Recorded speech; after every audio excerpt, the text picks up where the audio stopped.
It is my pleasure and honor to welcome all of you to the Impact Forum 2013. It's a journey that has traveled across Asia. This is the 5th edition of the Impact Forum.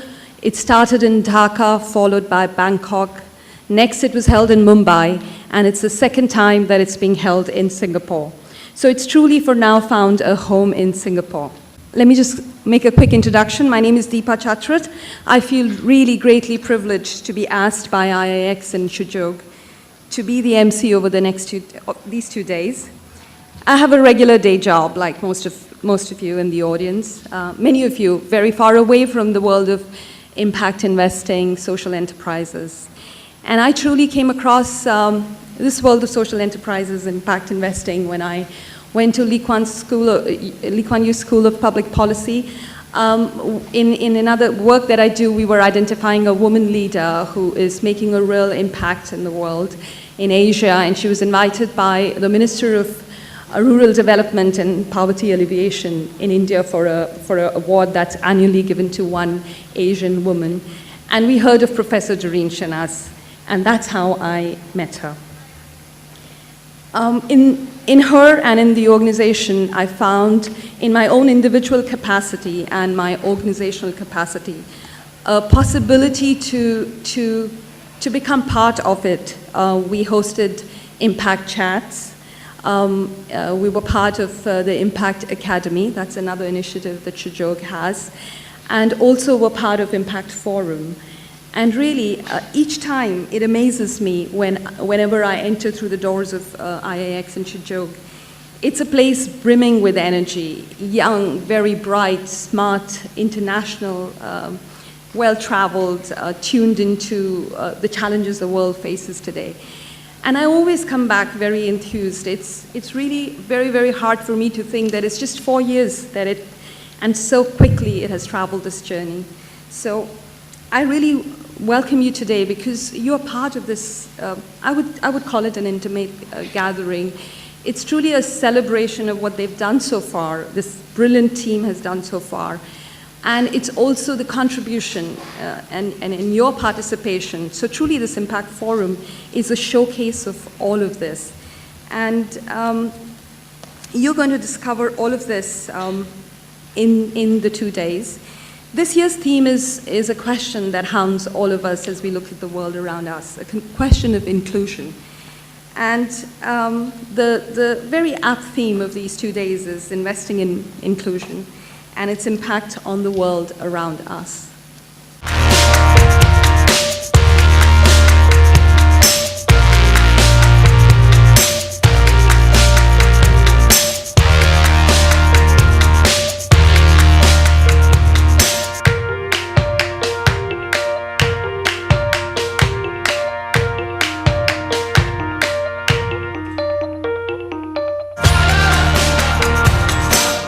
One of the things Greenhouse Coffee is able to do is use our business to invest in the community. Since we brought this special group of disenfranchised deaf people, we have benefited in our culture, we've benefited in our capacity to understand people. These guys are amazing. Onergy aims to provide complete energy solutions across lighting, cooking and electrification to the bottom of the pyramid of rural India. Summertime so you know, I think maybe you see jam cow. To me, like Kama, Kali, you can start in the same mileage.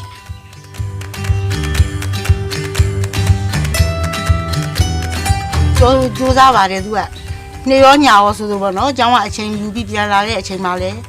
You are never get a delight, Nina Bono, don't be the Duba, Josava, Ona is an idea. எங்கள் வீட்டில் 5 பேர் இருக்காங்க. எங்கள் வீட்டுக்காரர் வருமானத்தில் தான் நாங்கள் இருந்தோம். கல்லுப்பட்டிக்கு இந்த இத்தனை வருஷமாக எங்கள் ஊரில் தொழில் கிடையாது. இந்த கம்பெனி ஆரம்பித்ததுலேருந்து கல்லுப்பட்டி சார்பாக நான் ரொம்ப மகிழ்ச்சியாக இருக்கேன். இது நாள் வரைக்கும் பெண்களுக்கு எதுவுமே வேலை கிடையாது. கல்லுப்பட்டியை பொறுத்த வரைக்கும் ஒன்று பூ கட்டணும் இல்லை தீப்பெட்டி ஆஃபீஸ் தான். இந்த கம்பெனி ஆரம்பித்ததுலேருந்து இந்த கல்லுப்பட்டியோட மக்களுக்கும் சுற்றுலா கிராம பெண்களுக்கும் நல்ல வேலை வாய்ப்பு கொடுக்குறாங்க. Before I joined, I was so embarrassed to hold a cane. I was so scared to go out, you see. I always stay at home and then I could go out. But after I joined the Dialogue in the Dark, I learned how to use the cane very, very easily, you see. And I have more confidence in myself. And we call it Dialogue in the Dark because it's also about this dialogue. Dialogue with your guide, dialogue with the other team members, dialogue with yourself, which is totally different from the dialogue you might have outside in the world without that.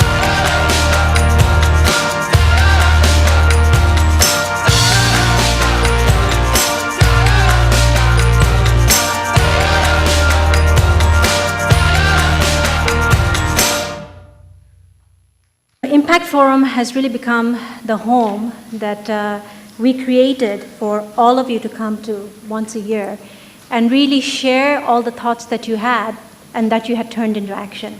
So this is absolutely amazing to see all of you and feel the energy, because these next 2 days is all about what you're doing. We have, at this forum, we actually have over 500 people who have signed up. It doesn't look like it right now because we're doing the Asian style of showing up late. But we do have, we expect a lot of energy the next 2 days. And then we also have, interestingly, people who came from over 45 countries. So you have among you people who came as far as Ecuador and Mexico, from New Zealand, from various parts of Africa, and we even have someone from Syria. So with all that's going on there. So this is absolutely amazing, the breadth of the work that's going on across the board. I actually really need to take this opportunity to thank all our supporters who made this possible, because, it is really remarkable what it takes to make something like this come together. So we have not only had folks who helped us with the resources, but we had over 40 partners who helped get the message out there. So thank you to all of you. One thing I want to sort of make sure you all know, that this Impact Forum is completely homegrown. Everyone that you meet here who is working actually has a day job. So at IX and Suzhou. So the folks who are actually fixing your badges or bringing you water or working at the registration desk, these are all the people who are also doing research, who are closing deals, who are actually running around and working with the social enterprises. So we are incredibly lucky to have a wonderful team, and then also even luckier because we had over 30 volunteers who just flew in, or from Singapore, who just left their work and just is with us the last few days to help put this together. The conference is absolutely carbon neutral, so we're very happy about that. And we actually have a social enterprise who worked on it to make that possible. And then all the food, the coffee, anything you see here, everything is from a social enterprise, so from various different ones. And we are thrilled that we could actually pull all these people together and give them a chance to showcase and demonstrate the work that they're doing. So what does inclusion mean to you? And this was something that we sent it out there for you on Pathable, those of you who came in and looked at it. And we got some very interesting answers.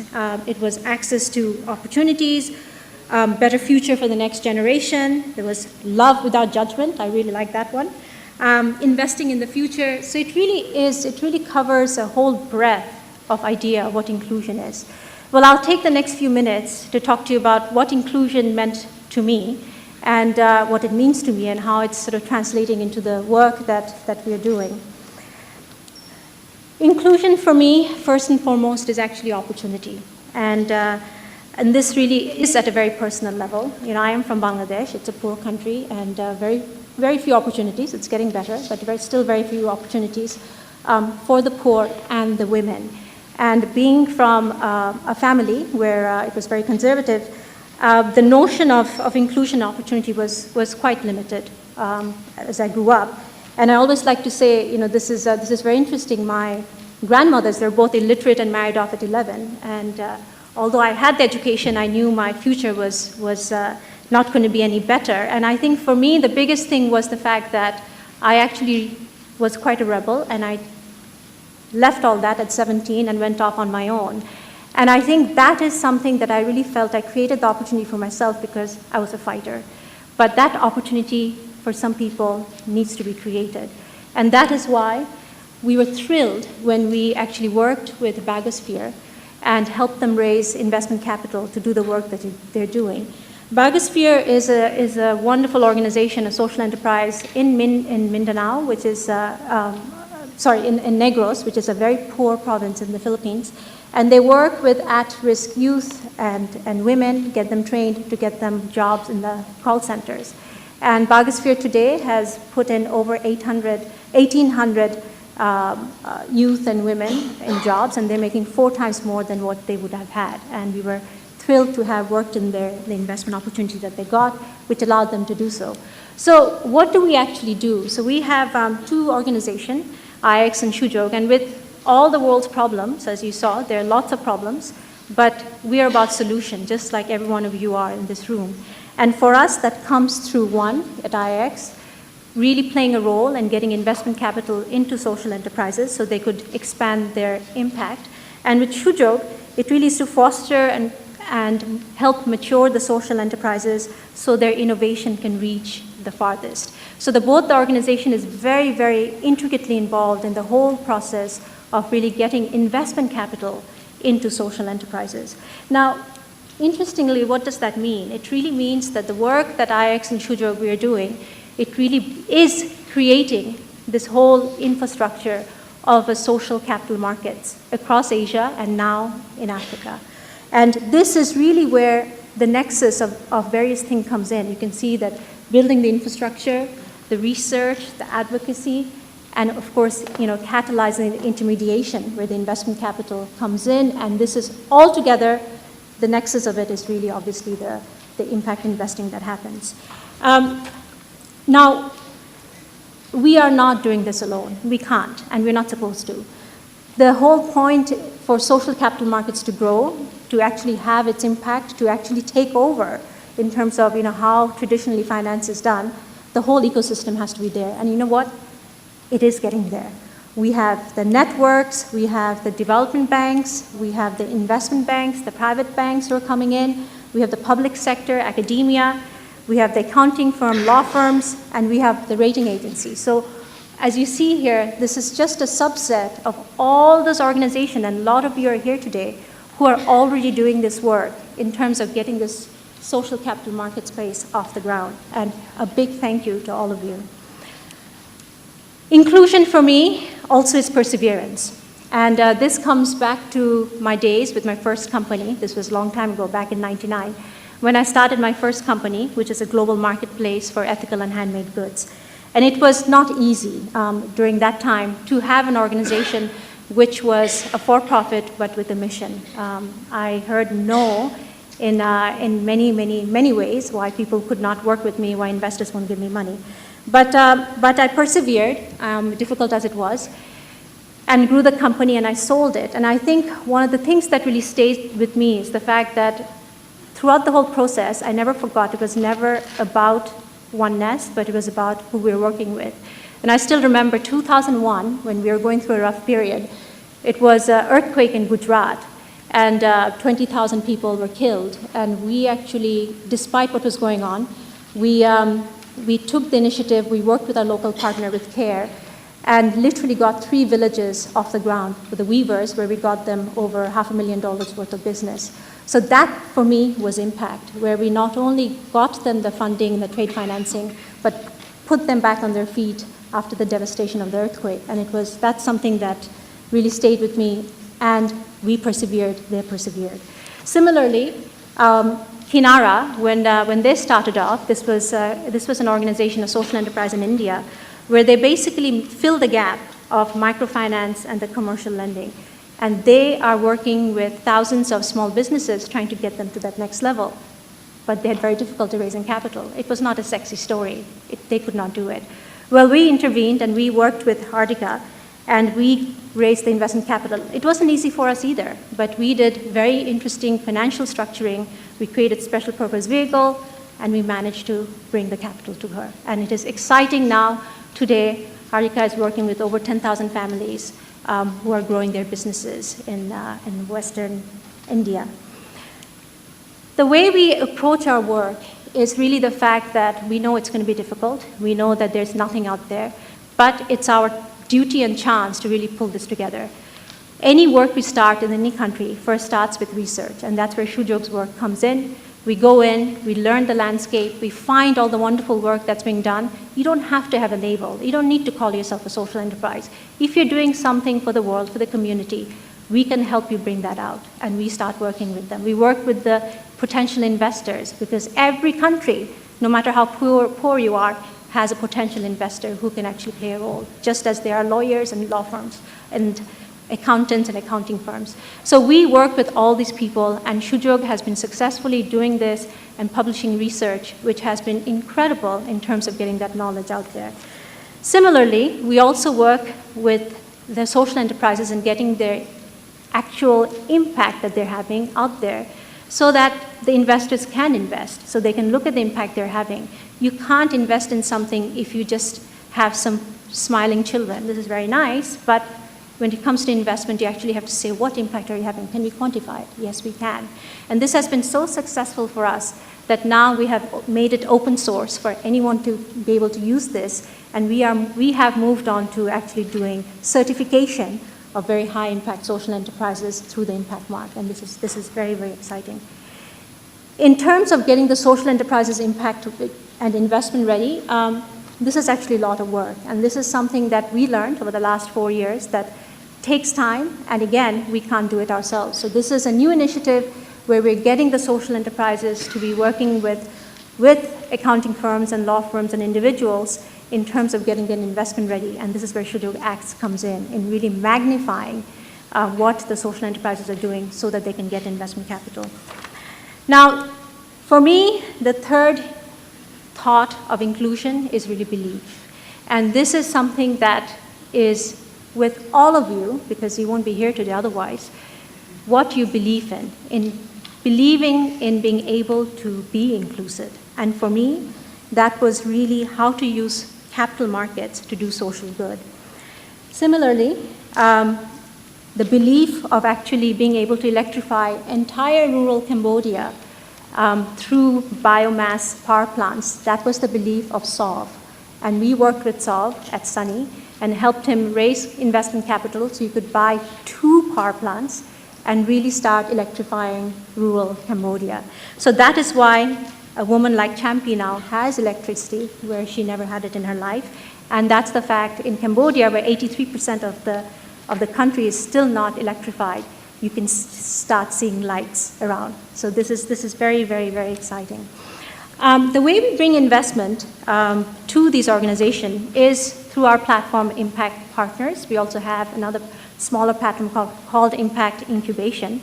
And they both work in terms of getting the social enterprises investment ready and showcasing them to the investors. And we have been very successful in this, and we have been doing this for the last couple of years. And we have now raised over $5 million worth of investment, which is actually a significant amount in Asia, in terms of working with these social enterprises and getting their work that they're doing and expanding it across the region. Now, in terms of the capital coming into this space, there is happening in bits and pieces. You have obviously some of the funds, you have now investors who are coming in, but again, it's very limited to people who have money. This is limited to basically high net worth individuals, family offices, venture funds, etc. But you know what? It has to spread. It has to be everyone, who can participate in this. Well, now we can say we can do that because we just launched Impact Exchange, which is the capital markets by the people, for the people. We're doing this with the Stock Exchange of Mauritius, and we are very, very excited that this is for the first time. There's now opportunity for everyone to be an investor and everyone to be an issuer. And this is, I believe, the beginning of really a new era where we will see finance really doing good. So for me, ladies and gentlemen, inclusion is capital markets for all. And we are working at it, and you all are working at it. So the next 2 days is going to be really a wonderful 2 days of making capital markets work for all and investing in inclusion. So there's lots and lots and lots of things going on. We have over 23 tracks we have simultaneously going on. We have Spotlight and Inclusion. We are very lucky to have amazing keynote speeches and featured speakers who will be talking about what inclusion means to them. We actually have a pledge wall where you're going to say what you're going to do in next year in terms of making all this a reality. We have impact academies. If you feel that you need to actually brush up on your understanding of what impact investing is, we will have impact academies going on the 2 days. So do stop by and brush up your terms on impact investing. We have panels from Asia to Africa, and of course, we have the discussion about impact exchange, and then the various other new launches, that are happening. So, ladies and gentlemen, enjoy the next 2 days. Inspire, inform, and ignite. So, welcome to all of you. So now I'm delighted that I could come to the forum here and kind of catch up what's going on, what Doreen is doing all these years. I'm very happy to get this chance to meet you and kind of report back to you what's going on with us in our efforts to move in the directions which were not troubled before. One that we did early on is Doreen mentioning about microcredit. And I think the important thing that happened with microcredit was to delinking it from collateral. I think that's the best thing that we came up with. Once we delinked it, suddenly a whole new world emerged in front of us. And it was a challenging task to see whether that world can be reached as efficiently as one would like to have. Luckily, it worked. And even without having reliance and complete dependence on collateral, we could create a counter structure which has nothing to do with collateral at all, basically based on trust. I think that's the essence of microcredit. You cannot get to the people by the conventional banking because you build a wall of collateral and its banking stops there. So once we delinked it from collateral, the rest of the world became easy for us. And today it works everywhere in Bangladesh and other poor countries, middle-income countries, very rich countries. We even have microcredit programs, Grameen programs in New York City. We have 6 branches in New York. We started in 2008. Now we have over 12,000 borrowers, all women, and following exactly the same procedures that we do in Bangladesh or anywhere else. And it works as efficiently as anywhere else. Repayment rate in New York City is 99.4%. Average loan is $1,500. So we are invited to do in other cities now, in Omaha, Nebraska, where we started about 3.5 years back, in Indianapolis, in San Francisco, in Charlotte, North Carolina, and many more cities coming. So it showed its authenticity in delivering the service. While we're doing the microcredit, we're working with the poor women, we also paid attention to other problems because you cannot get away from the other problems as you are dealing with the problems of the poor people. So we tried to address them. And as I tried to address them, I always tried to build it as a business to address them. So it became a habit with me to create a business to solve the problem. So over time, we created some 50 or 60 such companies over years. And each one is a problem-solving company. So it starts with a problem. We design a business, how to solve the problem. One common theme over all those companies is we were never interested in making personal money out of these companies. So it's a problem-solving company without an interest in making any personal money at all.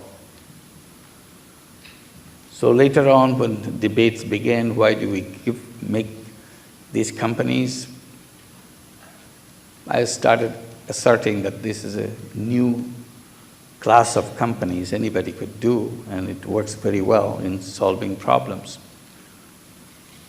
And I gave it a name, called it social business, just to identify this new class of business, so that we don't get confused with other businesses and so on. And briefly, I defined them by saying it's a non-dividend company to solve human problems. So that's the essence of it. It's a non-dividend and it's a problem solving. So whole justification for creating the company is to solve some human problem. But it works in a business way. It has to be sustainable.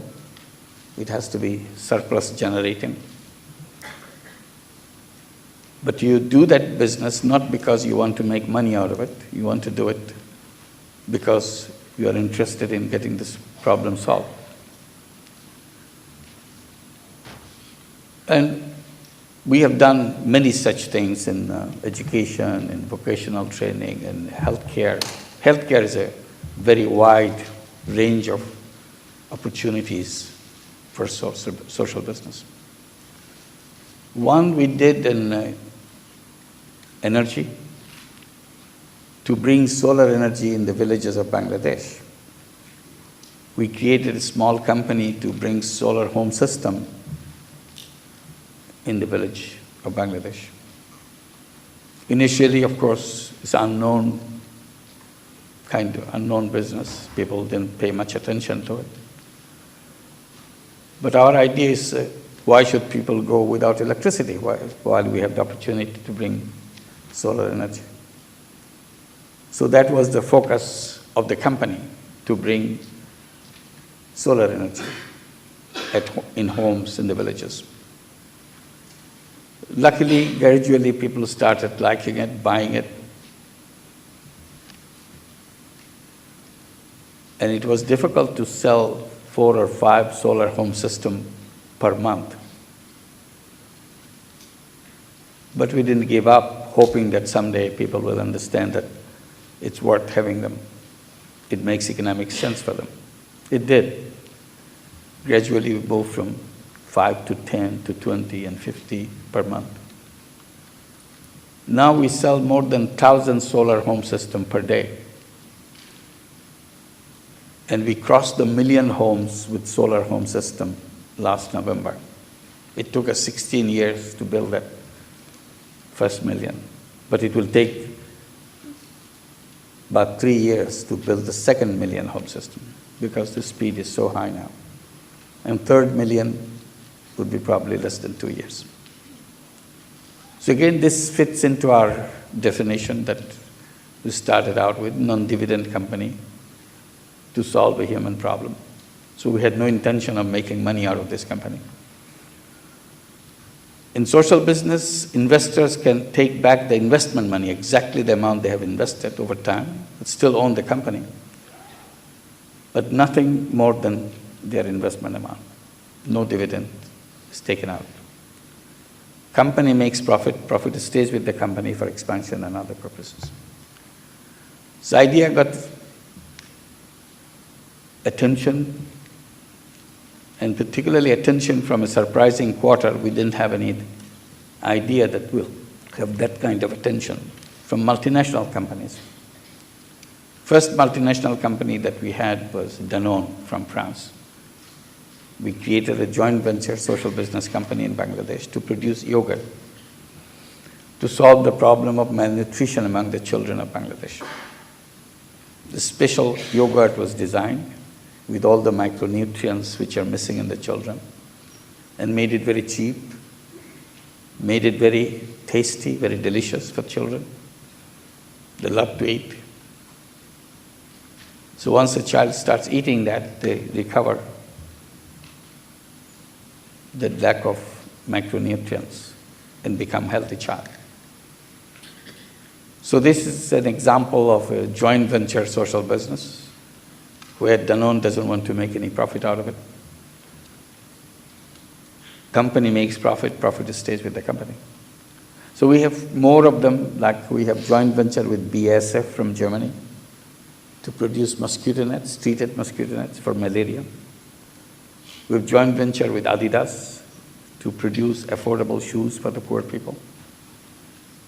We have joint venture with Uniqlo of Japan to produce sanitary napkin for women in the villages who are not used to using sanitary napkins, make it very cheap, very affordable.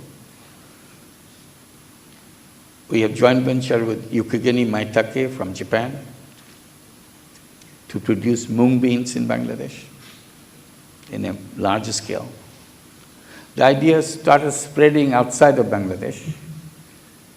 Now we have joint ventures, local social businesses in many countries around the world. Haiti, for example.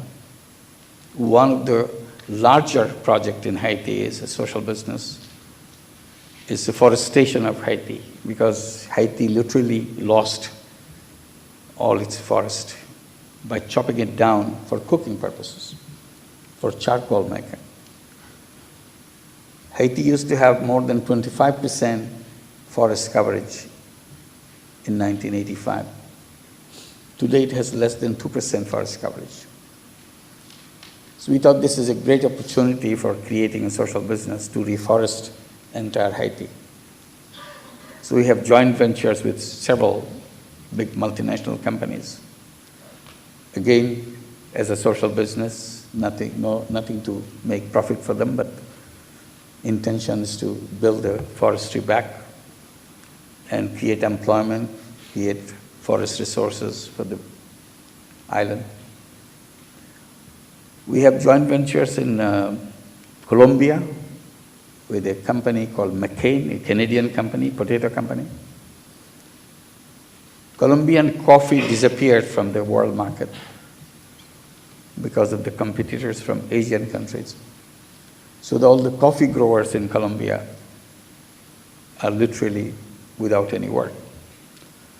So we thought we can create a social business of producing alternative food crop.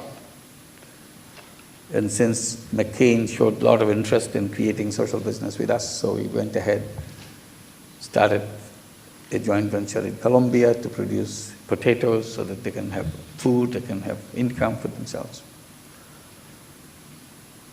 One interesting example is example of a city in Germany became very interested in social business. The city is Wiesbaden, next to Frankfurt. The mayor of Wiesbaden announced that he will create Wiesbaden as a social business city. And he's been explaining to media, he's explaining to his constituencies, what does it mean to have a social business city? His explanations come in a very simple way. He said, look, I have a budget of over €1 billion every year, and the budget is growing bigger and bigger.